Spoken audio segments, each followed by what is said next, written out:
Sabo. How are you? Fine. Are you fasting? Yes. Yes. Hey maşallah. You? Are you fasting? Yes, I'm fasting. Hey maşallah. Come. What's your name? Sebi Ramadan. Huh?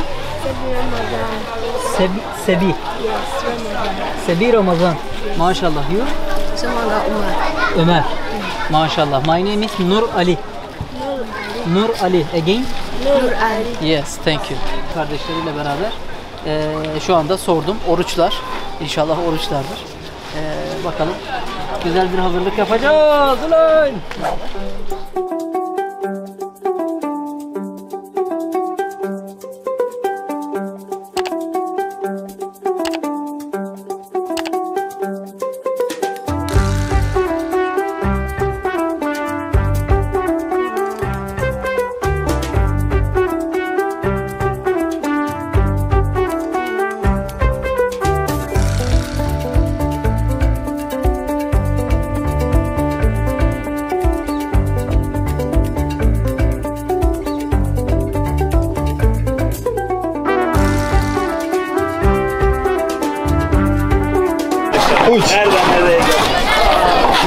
Evet arkadaşlar, çalışmalarımız devam ediyor. Şu anda listeleri tek tek kontrol ediyoruz. Gelen isimleri ona göre arkamızdaki arkadaşlarımıza, kardeşlerimize iftarlarımızı dağıtacağız. Evet arkadaşlar, iftar hazırlıklarımız devam ediyor. Şu anda arkamızda gençleri, çocukları görüyorsunuz. İftar için, iftara yarım saat falan kaldı aşağı yukarı.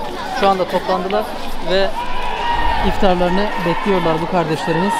Birazdan hepsinin ilk Ramazan iftarlarında bizlerin dağıttığı yemekler olacak. Şu güzelliğe baksanıza ya, maşallah.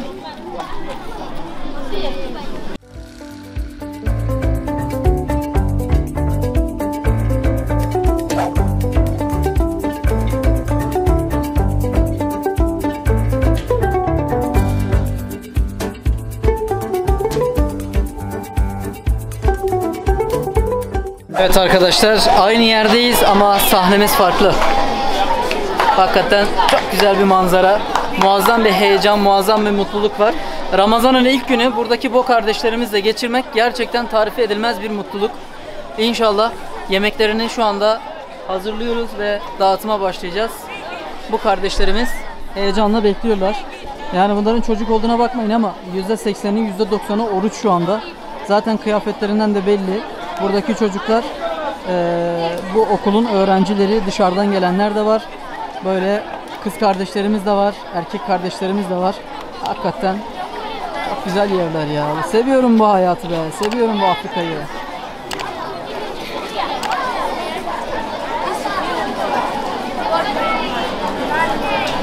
Soframız böyle arka tarafa doğru devam ediyor.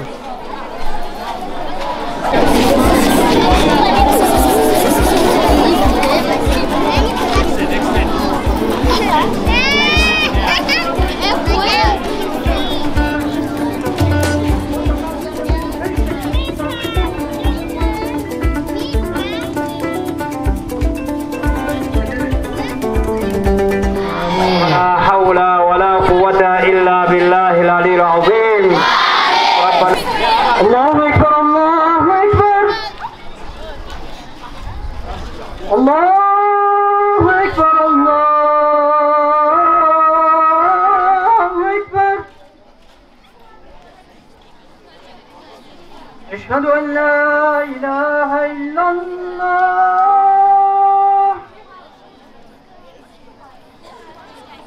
أشهد أن لا إله إلا الله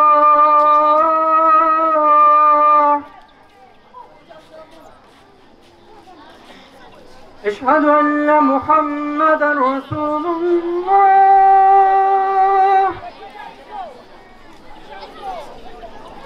أشهد أن محمدا رسول الله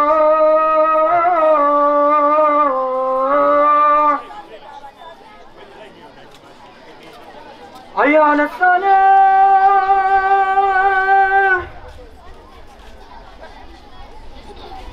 حي على الصلاة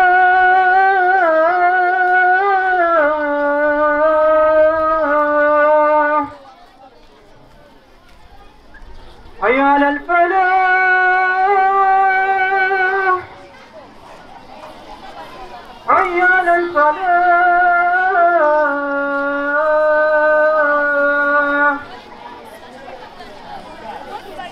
الله أكبر الله أكبر لا إله إلا الله.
Evet arkadaşlar, Ramazan'ın ilk gününde iftarımızı arkadaşlar açtılar. Cemaat, biz henüz açmadık. Şu anda ilk iftarlığımı aldım. Muzumu yiyorum ve Bismillah, ilk iftarımızı açtık. Kardeşlerimize yemeklerini de dağıtmış olduk. Şu an arkadaşların yemekleri çok daha lezzetli ama onlarınkilerden yemiyoruz tabi. Bir şişe de suyumuz var. Yaklaşık 2 saat sonra falan açacağız iftarımızı. Uzun bir yol gideceğiz. Ondan sonra karnımızı doyurmuş olacağız. Şu an buradaki minikler iftarlarını yapıyorlar.